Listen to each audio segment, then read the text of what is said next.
Good morning friends. 100 शब्द प्रति minute dictation start. Ramnavami के अवसर पर जिस तरह देश के अलग अलग हिस्सों में पथराव, आगजनी और हिंसा की घटनाएं हुई, वे किसी भी सभ्य समाज की निशानी नहीं कही जा सकती। सरकार बेशक नारों में सबको साथ लेकर विकास के रास्ते पर चलने का संकल्प दोहराती हो, पर ऐसी घटनाएं दरअसल विकास के राह का रोड़ा ही साबित होती हैं।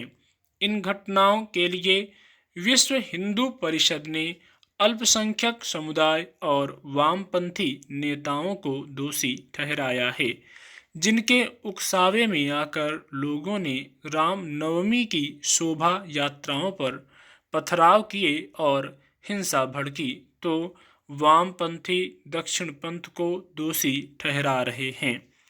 जवाहरलाल नेहरू विश्वविद्यालय में रामनवमी के दिन मांस पकाने पर रोक को लेकर दो गुटों में हिंसक झड़प हो गई, पर दक्षिणपंथी छात्र संगठन का कहना है कि वामपंथी छात्रों ने पूजा में विघ्न डालने की कोशिश की, जिसके चलते दोनों गुट गुत्थम गुत्था हो गए। यह पहली बार था जब रामनवमी के दिन देश में 17 जगहों पर लगभग एक ही तरह से हिंसा भड़की और उसमें 2 लोगों की जान चली गई। कई लोग गंभीर रूप से घायल हैं। इसे महज इत्तेफाक नहीं माना जा सकता, इसके पीछे कुछ वजहें साफ हैं।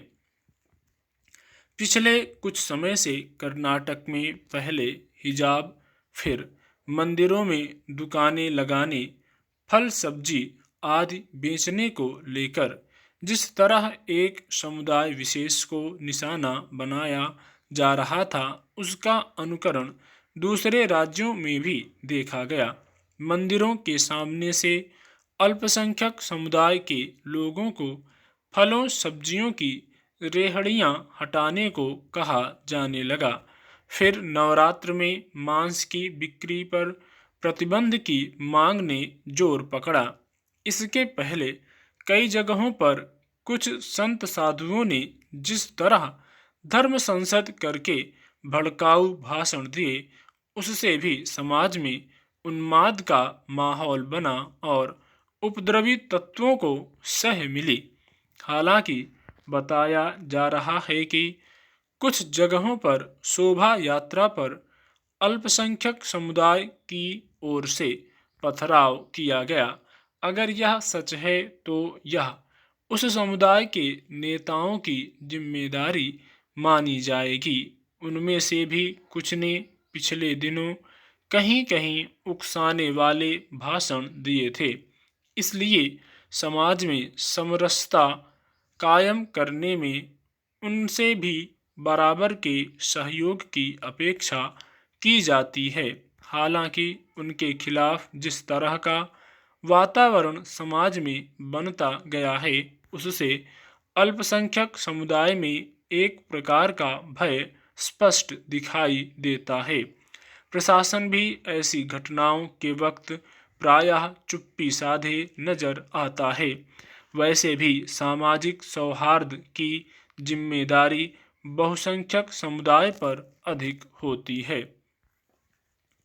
रामनवमी के दिन हुई घटनाओं की प्रकृति को देखते हुए स्वाभाविक ही कहा जा रहा है कि वे सुनियोजित थीं, पर वे घटित हो गईं, तो यह संबंधित राज्य सरकारों और प्रशासन की लापरवाही का नतीजा ही कही जा सकती हैं।